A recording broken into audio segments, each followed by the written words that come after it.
सिर्फ चंद दिनों के अंदर इस पार्टी को फॉलो किया, क्योंकि लोग किसी ऐसे प्लेटफॉर्म के इंतजार में थे जहां पर महंगाई, बेरोजगारी, करप्शन के खिलाफ अपनी आवाज उठा सकें, और कॉकरोच जनता पार्टी ने उनको ये प्लेटफॉर्म मुहैया किया।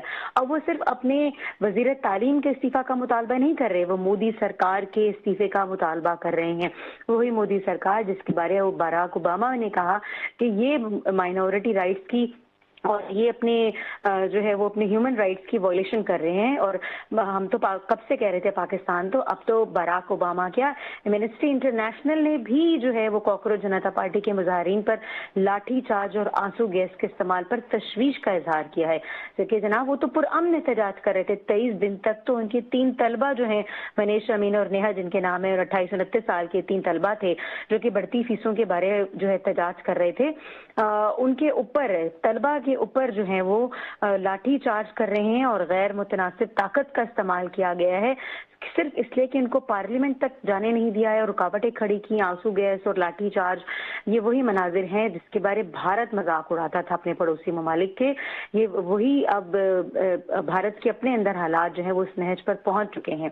और इसके पीछे जैसे मैंने कहा कि एक बहुत बड़ी तादाद में करप्शन, बेरोजगारी जैसे जो है मसाइल मौजूद हैं। ये वो बच्चे हैं जो कि जनाब बदअनवानी के खिलाफ, करप्शन के खिलाफ, पेपर लीकेज तो ये सिर्फ एक बहाना था।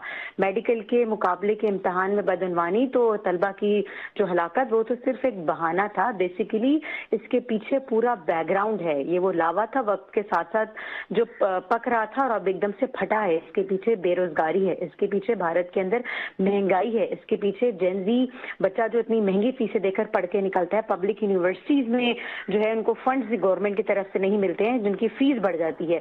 और जब इतनी फीस देकर बच्चा पढ़ के निकलता है तो आगे उसको महंगाई और बेरोजगारी जैसे मसाइल का सामना करना पड़ता है।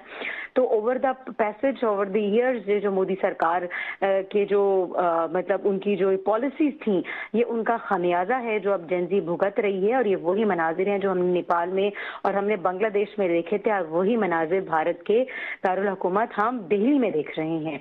और उसके पीछे आप देखें कि जिसमें इंडिया के ज़ेरे इंतजाम कश्मीर में ह्यूमन राइट्स, वुमेन राइट्स की वायलेशन थी, इंडिया के ज़ेरे इंतजाम लद्दाख से ताल्लुक रखने वाले सोनम वांगचुक जो हैं जनाब, अपने हीरो को जो नहीं समझ सके तो वो अपने जेनजी की बात पे क्या यकीन करेंगे। उसने जेनजी जिसको कॉकरोच कहकर वो मुखातिब करते हैं, फिर वो अपना नाम ही कॉकरोच पार्टी रख लेते हैं।